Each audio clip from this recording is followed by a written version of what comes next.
दौर उठा करके देख लीजिए, इतिहास का कोई दौर उठा करके देख लीजिए, बिहार के बिना इस देश का इतिहास पूरा नहीं होता है।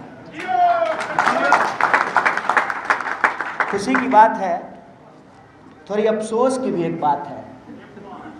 कल श्री बाबू की जयंती थी। श्री बाबू ने जो है एक रिकॉर्ड बनाया था सबसे ज़्यादा दिनों तक मुख्यमंत्री होने का। श्री बाबू जो काम करके चले गए उनका रिकॉर्ड अभी तक बीट नहीं हो पाया है। और हमारे कुछ दोस्त पूछते हैं कि बिहार को कांग्रेस पार्टी ने क्या दिया। बिहार को बिहार कांग्रेस पार्टी ने बनाया, इस बात को उनको गर्व से स्वीकार करना चाहिए। और आज हमारी सबसे बड़ी चुनौती क्या है? आज दिन है अशफाक उल्लाह खान का। अशफाक और बिस्मिल की दोस्ती के बारे में आप सब लोगों ने शायद देखा होगा, आप लोगों ने उसको पढ़ा होगा कि उनकी दोनों की जब बातचीत होती है तो अशफाक कहते हैं राम प्रसाद बिस्मिल से, देखो दोस्त, तुम्हारे धर्म में पुनर्जन्म है तो तुम तो जाओगे वहाँ और भगवान से कहोगे कि हमको दोबारा भारतीय बना करके भेज दीजिए, हमको ब्रिटिशर्स के दांत खट्टे करने हैं। हमारे धर्म में पुनर्जन्म नहीं होता है। लेकिन अगर मैं जन्नत जाऊं, अल्लाह से हमारी मुलाकात हो, तो मैं उनको कहूंगा कि एक बार और हमको भारत भेज दीजिए। ये भारत है जहां एक खान एक ब्राह्मण के साथ मिलकर के कहता है, सरफरोशी की तमन्ना अब हमारे दिल में है, देखना है जोर कितना बाजू में है। ये जो एकता है, इस एकता को आज छिन्न भिन्न किया जा रहा है। और यही जो एकता छिन्न भिन्न होती है, इसी का नतीजा है, विश्वास कीजिए हम पर, भारत का कोई ऐसा हिस्सा नहीं है जहां हम गए नहीं हैं।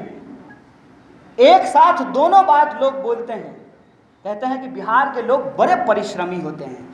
कहते हैं हाँ भाई, तुम्हारा गंदगी उठाते हैं, तुम्हारा ठेला चलाते हैं, तुम्हारी फैक्ट्रियों में काम करते हैं, तुम्हारा घर साफ करते हैं, तुम्हारी सड़कें बनाते हैं, तुम्हारी बिल्डिंगें बनाते हैं।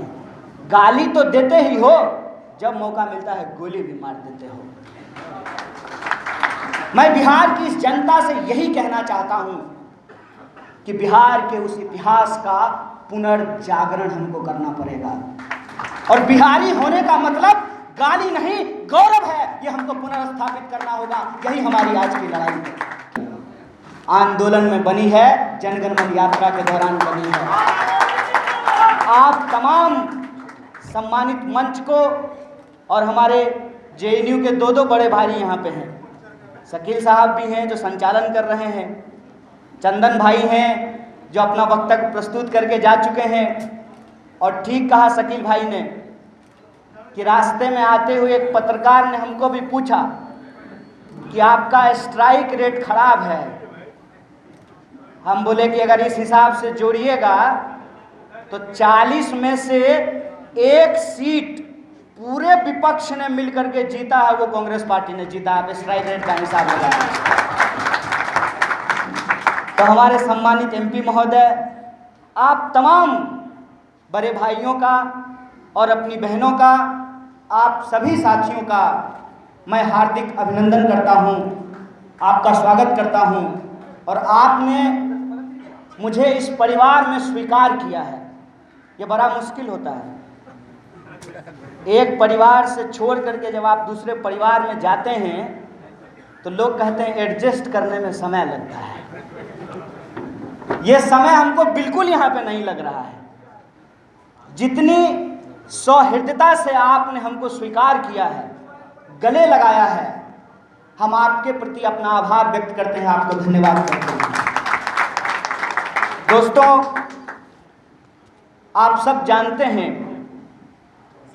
यहाँ हमारे दो साथी गुजरात से आए हुए हैं। दोनों साथी ने बताया कि आज उनकी मीटिंग थी राहुल गांधी जी के साथ गुजरात को लेकर के। हम लोग रास्ते में आते हुए चर्चा कर रहे थे और एक बात पे हम लोगों की सहमति बनी कि देखो भाई, खाली गुजरात में हराने से काम नहीं चलेगा। जब तक बिहार में भाजपा को पानी नहीं पिलाओगे तब तक मुकम्मल लड़ाई कामयाब नहीं होगी। और ये बात मैं इसलिए कह रहा हूं कि बिहार की धरती ज्ञान की धरती है। भगवान महात्मा बुद्ध को यहीं पे ज्ञान मिला है। बिहार की धरती तपस्या की भूमि है, तप की भूमि है। चाणक्य भी यहाँ पैदा हुए और आप पावापुरी जाकर के देख लीजिए, जैन मुनियों की तपस्या की ये भूमि मानी जाती है। और बिहार की धरती परिश्रम की भूमि है। ज्ञान, तपस्या और परिश्रम की भूमि है बिहार।